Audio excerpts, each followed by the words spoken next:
Usianze sentensi yako kwa kujidogosha kwenye mazingira yoyote yale. Usianze kusema mimi ni kinyozi tu, mimi ni fundi cherehani tu. Kitu chochote sio kidogo mpaka pale ambapo utakaweza kukilinganisha na kitu kingine. So, unavyojidogosha kwenye mazingira yoyote, hapo ndipo unatengeneza position yako ya kuwa mdogo na usina thamani. Kwa mfano, ukimkuta designer ama mtu ambaye yupo kwenye industry ya fashion akajiposition vizuri, tena anaweza kuwa proud kutembea hata na mkasi na futi shingoni na kupiga picha za futi, kupiga picha akiwa ameshika mkasi na everything, akiwa amejibrand kama tailor, akiwa proud. So kitu kinachokutofautisha wewe ni kujidogosha na kuanza kujisemesha kwamba I'm just a tailor. Sio just a tailor, you are a craftsman. Wewe ni mbobevu na mjuzi wa kuhakikisha kila kitu kinakuwa fitted. So globally, duniani, takwimu zinasema kwenye hii industry ya fashion imetoa ajira zaidi ya watu milioni 60. Sasa si sensa ya Tanzania nzima, rafiki yangu. It means ni kwamba hii industry ni kubwa ya fashion. It's pay premium kwa mtu ambaye amejiposition vizuri as a premium. Kila brandi kubwa unayoiona na kila watu ambao unawatamani kufanya nao kazi, wote kuna sehemu alianzia. Hamna mtu alianzia alipo. Sasa kama ameanzia alipo, it means amedumaa. Kila mtu kuna sehemu alikoanzia, lakini walikuwa na conviction mdomoni kwao ambayo ni tofauti na yako. Wao hawasemi I'm just a tailor, mimi tu ni kinyozi, mimi ni fundi cherehani. Hapana, they are proud of themselves. They call themselves tailor.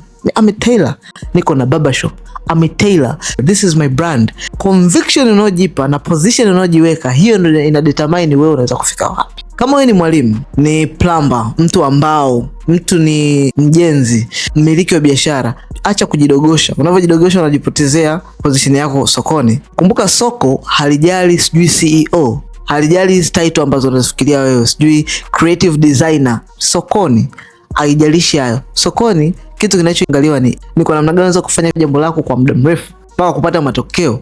Alafu cha tatu ni how proud you are with what you are doing. Unajivunia kwa kiasi gani kuweza kufanya unachokifanya. The more unavyokuwa proud na kitu unachokifanya, the more faith na imani ya soko inavyokuongezeka sokoni. Position yako ndio determine. Na ukiwa na dream kubwa, lazima uanze kutengeneza misingi mapema ya kuweza kufanya hivyo. So kama ni mfanyabiashara, mjasiriamali, na upo kwenye engo yote, industry yote, so hizi ni namna ya kuweza kujiposition. Moja, kukiformalize kitu chako. Pili, kupata ownership wa kitu chako. Tatu, kuweza kuwa proud na kitu unachokifanya. Hivi vitu vitatu vinafanyika endapo tu utaweza kuanza kukamilisha usajili wa biashara yako. Na usajili wa biashara yako unasajilije? Either unasajili kama kampuni ama kama jina la biashara ama brand, alafu unaingia sokoni ukiwa unaumiliki halali biashara yako, ili iwe rahisi kufanya kazi na mabenki, taasisi za kifedha, makampuni, brandi kubwa kimataifa, na uweze kufanya monetization ya kitu chako with respect. Unavyojiheshimu wewe, ndivyo watu wanakuheshimu. Usipojiheshimu wewe, watu hawezi kuheshimu. Unajiheshimuje vipi kama mfanya biashara? Hakikisha kitu ulichonacho unakimiliki, ni cha kwako. Unakipa ownership, unakiheshimisha. Sajili biashara yako kwanza kabla hujataka watu wengine wakuheshimu na kukulipa kiasi unachotaka.